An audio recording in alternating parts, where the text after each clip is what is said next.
Hello folks, welcome to another MX5 Restorer daily vlog. It's Thursday afternoon.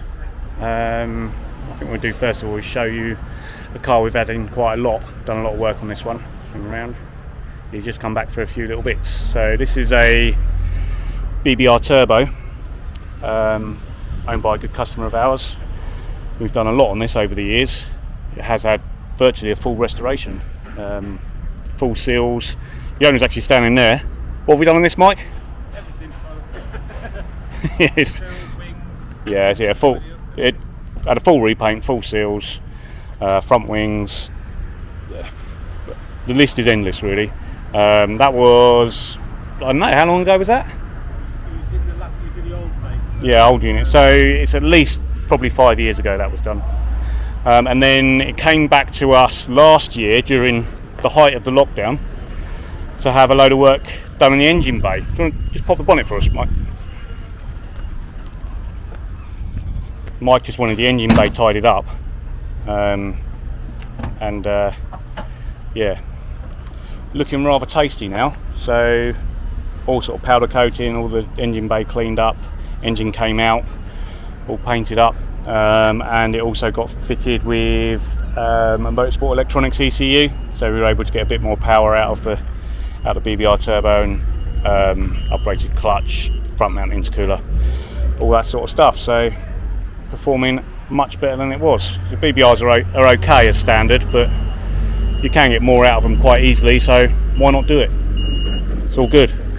Right, that's that one. This was the one sorry about that. This is the one that I actually did the underseal on. There's a few other bits and bobs. I think the wheels have actually gone to be refurbished on that, if I remember rightly. Grant's working on this one at the moment. It's got an overheating issue, so we're just going through and testing everything. I haven't caught up with him, but judging by the fact the fan's out, I'd imagine it looks like it's got a fan issue. So that'll be that one. This is the one Roy was polishing yesterday. He obviously couldn't do anything with the rear bumper. That was what it is. But the rest of the car, if you remember what this one looked like, this was the one we did all the windscreen repairs and everything on. That's come up remarkably well, actually. Yeah, I'm sure the customer will be very pleased. I've called them, let them know it's ready, and hopefully they'll come and pick that up soon. This is the one again Roy was working on, and he did rear seals and arches, I think, on this one. We also had a very strange problem where if you were turning right, there was more, I think it was right, there was more resistance on the power steering than there was when turning in the other direction, like significantly more. So we've ended up putting a good used steering rack on that, and that has solved the problem. And we've also put a new mohair roof on it, which is looking really nice. The 13,000 mile Icon, that's being picked up Friday now, I believe. That's all been polished, and that is now ready to go. We fitted a grille. Can't remember if Chris was fitting that in the last video or not. Maybe he was, can't remember. But that's on there now. Right, and Chris has bought his MG, and he's had this MG from new. He bought that literally about 4 months before they announced they were going bus. So and it was one with like every optional extra, paid top money for it, and then it was worth nothing. But you're what? Yeah, I was just saying how you bought it right at the wrong time. Like about 4 months before they announced they were going bust. It was. I bought it brand new, and it was before me and Gareth had even started doing the MX5 Restore, and I was working for a company where it was either a company car or I could get a car and get mileage allowance. And I had the shape before this, and contrary to what people say about them, they are actually, and the only one that is decent is the V6 version. All the others, like head gaskets, went unreliable. That one was the only main reliable one. And as everyone quotes on the MGZS, Tiff Niddell did actually say it was one of the best handling front wheel drive cars he's ever driven. And it does drive well for a front wheel drive car. I've driven it, it's nice. It probably devalued itself from the amount of money that I paid for it, so I spec'd it up quite a lot. Come have a look.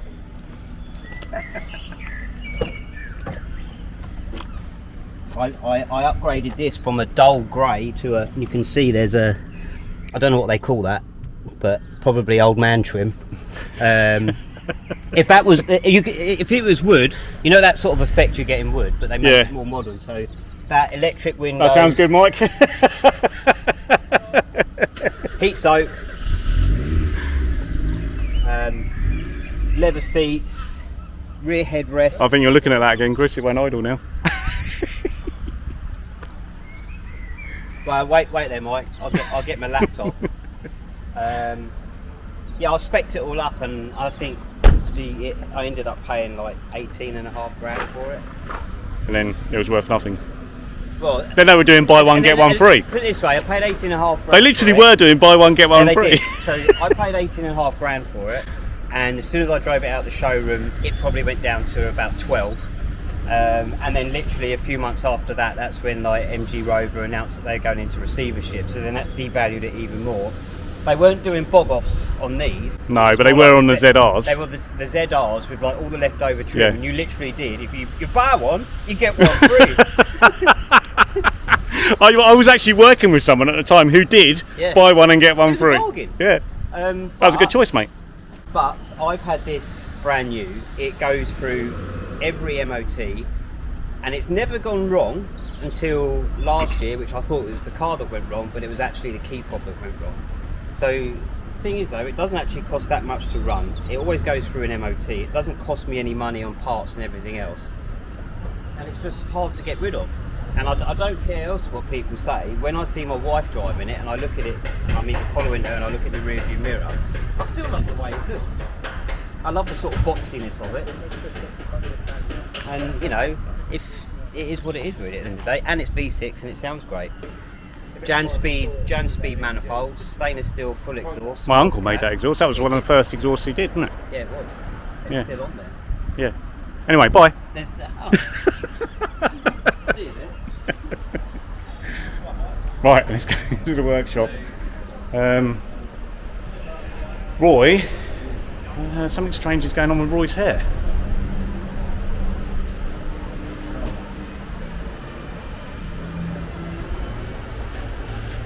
What is going on?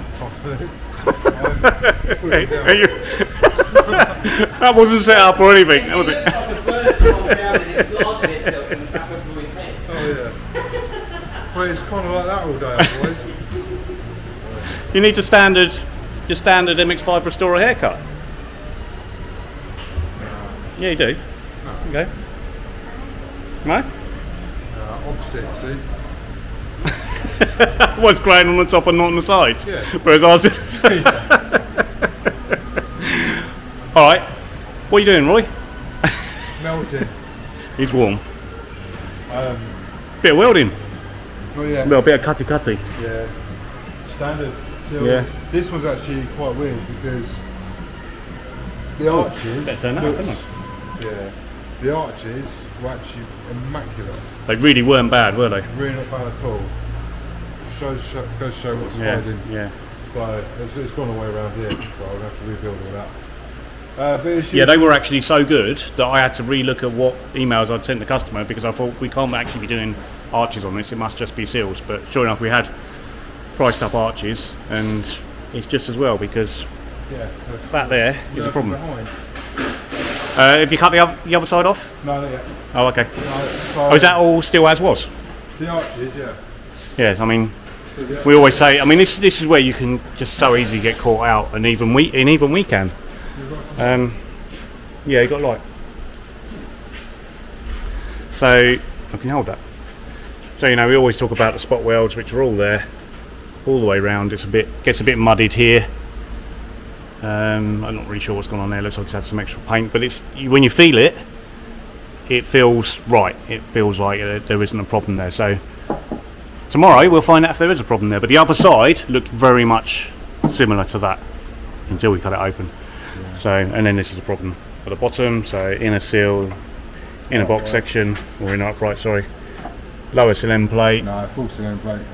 Yeah, it's gone up there. Yeah, we'll do full. We're ever going to do If we arches, the we arches, might as well do it. Yeah. Same as the other side. Box section. Yep. So Yeah, same as this side. tidy underneath, though. It is tied underneath. The rest of the car is actually really clean. We've got to do the front seals as well.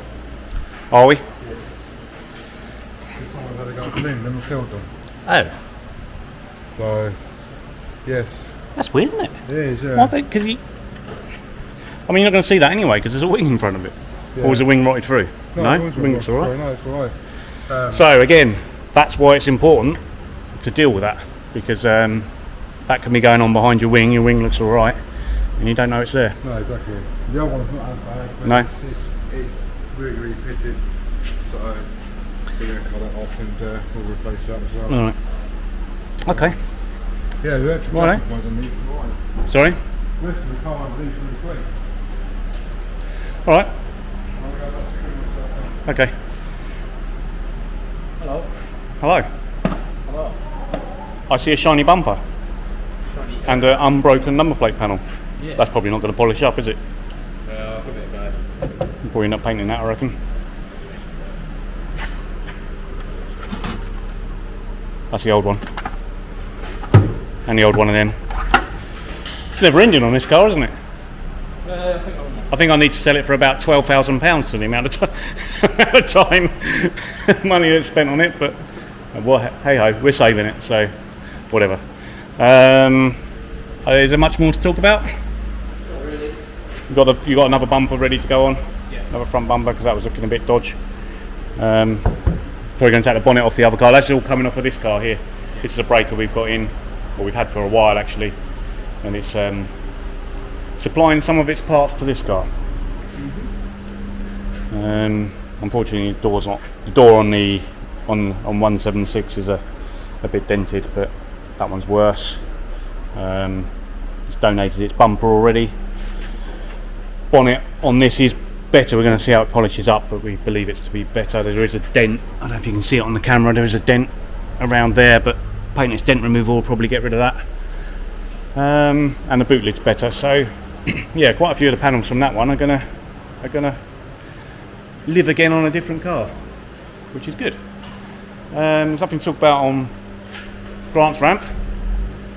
Oh, bloody camera. Come on. There we go. Because it's empty. Yeah, that took a long time, didn't it? That was worth it. Let's see how Chris is getting on with Mike's car. I think he's having to do a bit of a heat soak adjustment to the idle. That is one of the problems with full ECUs. What's up then, Chris? I've just increased the idle parameters of when it's starting at hot. So Okay. I've just adjusted the open loop table, adjusted the exit idle, and just adjusted the time that it tapers it down and stuff. So let's turn it off again, right? All right. Hang on. You Oh. can film the result if you want. Oh, okay.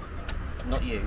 Not me. It's Yeah, looking at turn me it now. round. I'm trying to turn it round. Turn it round. I'm trying. Turn it round. I'm trying. Turn it round. It's not doing Turn it round. Turn the camera round. Right, there we go. It's up there now. That's Yeah, it. I'm doing it, Up I'm there. doing it, I'm on it, I'm on it. There There we we go. go. Hang on, where are you going? Oh, too far. Right.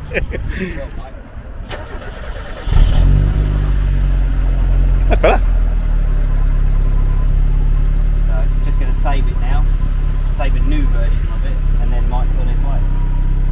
You got a long way to go, haven't you, Mike? Just over 90 miles. How was it? 2 hours after sat nav today, just over 2 hours. 2 hours, 90 miles. Well, depends on the M25, but 3. So 4 hours. Sitting in the sun with the roof down Yeah, exactly. and no aircon. Turn your heated seats on though. Yeah? You can turn your heated seats on though, that'll help. Yeah, exactly. At least it'll equal it out. Right. Right. Yeah, Mike.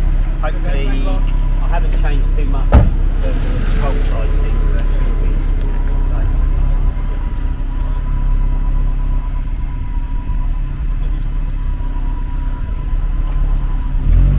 And if your biting point starts going down the bulkhead, you know there's something wrong with it. Right, cheers.